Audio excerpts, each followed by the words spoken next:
қайсы бір елде, осы араб елдерінің бірінде, Эмиратта болу керек, қазір есімнен шығып тұр.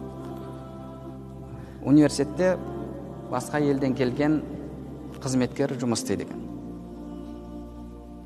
Сөйтіп бір мұғалім үзіліс кезінде шығып, әлгі аппараттан кофе алады да, кофені ішейін деп тұрған кезде қайтадан қоңыраудың үнін естіледі. Ана жердің ректоры деген енді сондай бір қатал, бәрі қорқатын ректор екен.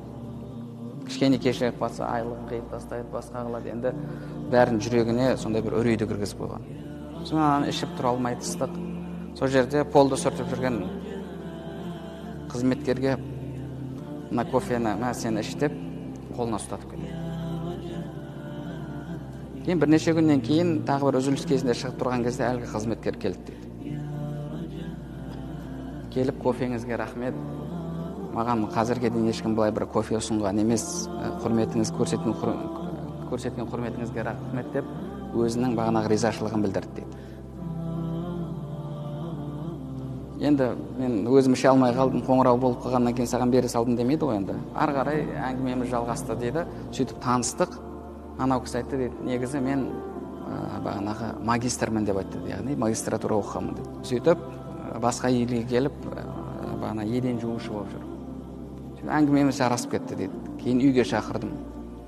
Сөйтіп бір-екі отырыстан кейін дін тақырыбы қозғалды, дінді түсіндірдім де, сонымен ол исламды қабылдады дейді.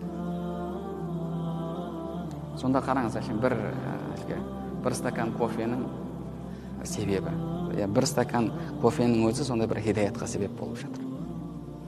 Яғни, иншалла, бізде осылай діннің уайымында, қайғысында болатын болсақ, онда бұл да, иншалла, пайғамбарымыз саллаллаху алейхи уассаламның шынайы үмбеті болуымызға және пайғамбарымыз саллаллаху алейхи уассаламды иншалла түсімізде көруімізге себеп болады. Яғни, 4 нәрсе жалпы.